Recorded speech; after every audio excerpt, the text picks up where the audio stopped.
what's been the emphasis for you guys, Dre, since processing, I guess, that loss in Lincoln?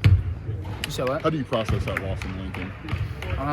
Like I always say after a loss, you just take the L on the chin, you come back the next day of practice, work harder, and get prepared for the next game. Luckily, it's a quick turnaround, so yeah. How much of the turnovers been a conversation the last 2 days? Oh, a lot. The turnovers have been an extreme part of our conversation and our work the past couple of days, and so yeah, that's kind of what we've been working on, taking care of the ball, on top of plenty of other things. What are some of those other things that have been maybe an emphasis? Rebounding, offensive rebounding, our missed shots in general, just getting our shots up, our reps. Yeah, things as long as on the line of that nature. What's Coach Underwood's message about the three-point shooting? Does he want you guys to keep shooting, or is there going to be some changes? I know we're all really good shooters, and sometimes we just have off nights, so he just wants us to man up and step up and hit them, just keep shooting them still, for sure. Do you feel like you guys were able to pinpoint what was behind some of those turnovers? Just our own sloppiness and lack of focus, I would say. What was that moment for you there, like at the end of the game where you hit that big three and tied the game up? I know you wanted the dub, but just your mindset there to be able to knock that down.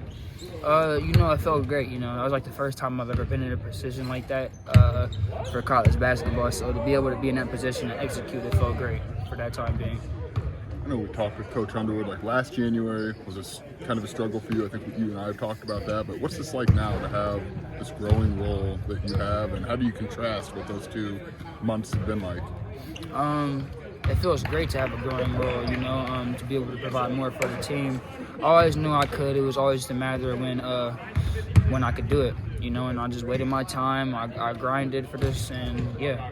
And now here it is. But my main goal now is as my role grows is to help and get some wins in here now. I guess how can you use what you did in January to kind of keep pushing you forward this month to maybe build on? Well, I did a lot of things off the court in January, like workouts, getting up extra shots, and just continuing to do little things like that.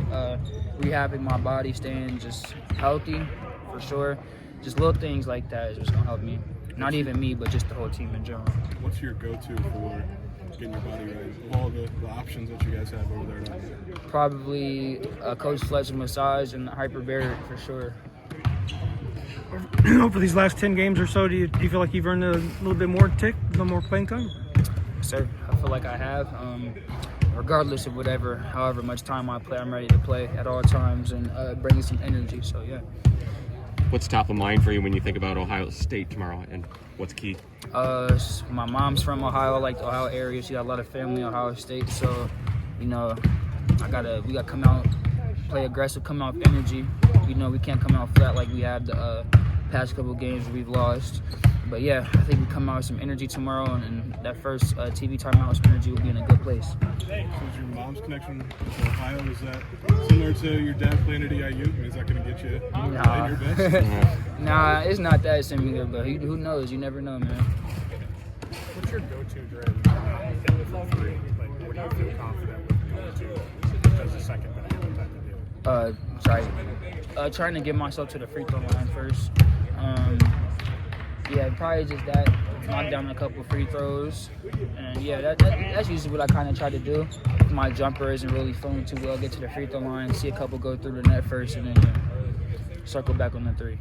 Coach talks about Tommy being out and how it affects the offense. Just from a player perspective, how do you think him not being there impacts the offense? Tommy is a pick and pop big, so when you you can put another 7-footer on him, it kind of spaces him out from under the basket, which is good for people like me because I don't got to worry about all the 7-footers coming to block my shot.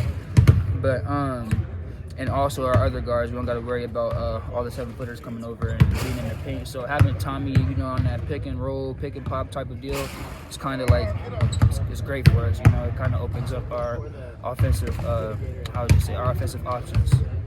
In Lincoln, you talked about maybe you could have done more to get the guys hyped up, and we've heard you talk about that a few times. Like, what's your leadership role growing into on this team? Just the hype man, the energizer, the dude that comes and just brings the battery to charge. So I'm trying to settle into it a lot more, get better at it, and figure out more ways how I can bring that to our team. Is that a challenge to figure out how to do effectively when maybe you haven't had that role in college? A little bit, but it's something I got to get better at. That's all it's about, is just processing yourself and making yourself better, whether it's physically or mentally. Dre, has there been a discussion with the staff and the players about shot selections, making sure it's the right time and the right guys taking the shots? Yes, sir, for sure. Can you go a little bit more in depth in that? What some of the things the coaches have talked about with it? Just like knowing when and when not to shoot some shots, certain shots. Thanks, man. Appreciate it. Thanks, man. Thank you guys.